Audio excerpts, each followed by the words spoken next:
All right, welcome back. Let's take you back to our leading story. Nearly 200 homes have been damaged by a storm in northern KwaZulu-Natal and at least 3 people injured. Several communities in Amajuba and Umzinyathi districts have been affected. These include eMadlangeni, Dannhauser, as well as Newcastle.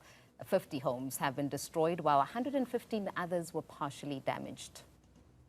Joining us now is KZN Cooperative Governance and Traditional Affairs Department spokesperson Senzelwe Mzila. Senzelwe, good afternoon. Thank you very much for joining us on this one. Good afternoon, and good afternoon to you and the viewers.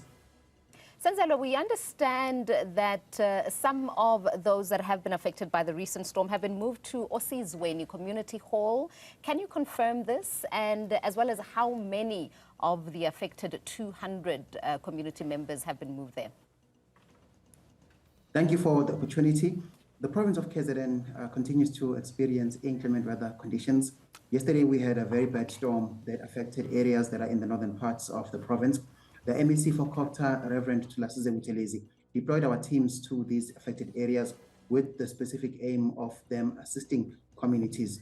In terms of the preliminary assessments that we have, over 100 households have been affected, with over 50 completely damaged.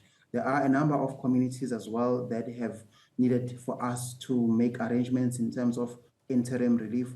Part of that is areas within the Osizweni in Newcastle, where we've opened up the community hall in Osizweni to assist the community there.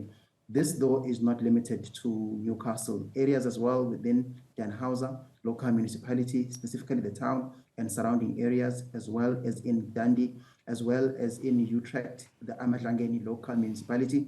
A number of households have been affected in these areas.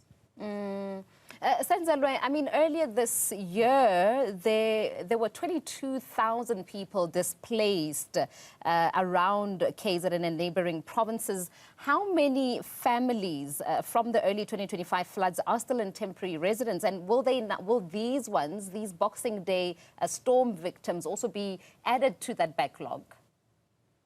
Well, the province of KZN has been receiving a number of support measures from various state entities. You will remember that earlier on in the year, there were provisions that were made by the National Disaster Management Center through the Cooperative Governance and Traditional Affairs Department at National, where funds were released to various municipalities within the province of KZN. Part of that funding was specifically aimed at providing interim relief to communities and also providing measures that are aimed at ensuring that infrastructure that was damaged is repaired. The province as well is working closely with a number of NGOs and a number of community-based organizations, specifically to ensure that people who get displaced receive assistance as soon as possible. Also, the Department of CoGTA here in the province has been working closely with Human Settlements Department to ensure that relief is rolled out swiftly, and we have had a huge success in terms of being able to assist families to rebuild, specifically those that have been affected by inclement weather conditions. I mean, you speak of the disaster management services as well as CoGTA coming to the aid of these displaced families. Earlier on, just last year, KZN was grappling with some 3 billion rand in funding that had to be secured to secure housing for some of the previous victims. How much do you need as a province to ensure that these individuals are housed? Well, I think for greater context, the province of KZN, for example, in terms of the monies that are received by our municipalities for them to build critical infrastructure, this is one of the grants. It's called the Municipal Infrastructure Grant. This per year, we get about 3 billion rand. This amount or this funding is specifically aimed at building infrastructure such as roads, bringing infrastructure that brings water, electricity, and sanitation. Now, in terms of the damage that we experience as a province, every year we experience over 3 billion rands worth of damage to critical infrastructure. So our developmental agenda is at times put at risk by the inclement weather conditions that we continue to experience. We do, though, receive a number of additional measures from various line function departments. As I mentioned earlier on, national government continues to assist the province and our municipalities in their quest to rebuild infrastructure that is damaged. And we also have Human Settlements Department that has been actively assisting the province in terms of rebuilding these TRU houses that are assisting our communities. Senzelwe, I mean, it's no secret that the province experiences quite a significant amount of natural disasters each year. And you say that the Municipal Infrastructure Fund really does not cover such or the effects of such disasters. What are you doing as a province to ensure that this 3 billion rand that is awarded to yourselves annually is increased? Well, this fund that we're talking about, it's the Municipal Infrastructure Grant. It's just one of many grants that are given to our municipalities. But why I was raising it, it was just to show that the amounts of monies that our municipalities are receiving at times are not enough to deal with the setback that we face due to climate change and the reality that we're facing in terms of the infrastructure that is damaged.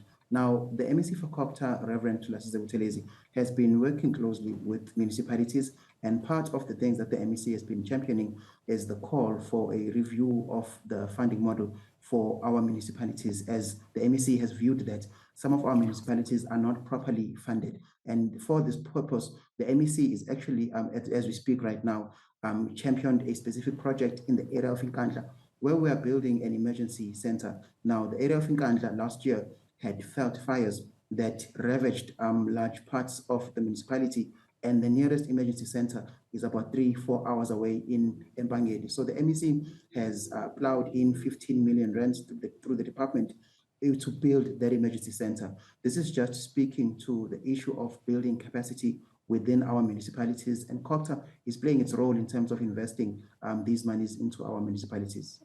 And how closely, Senzelwe, are you working with the weather services to ensure that these kind of disasters are preempted?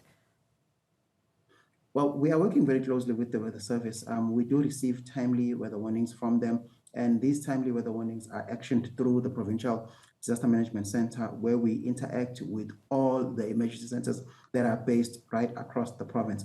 As we speak right now, the province today has a level 2 weather warning that is for areas that are in the northern parts of the province and the interior and the western parts. And as we speak right now, our teams are on the ground in these areas, and they are on high alert, and they are keeping a very close eye on areas that are prone to weather-related incidents.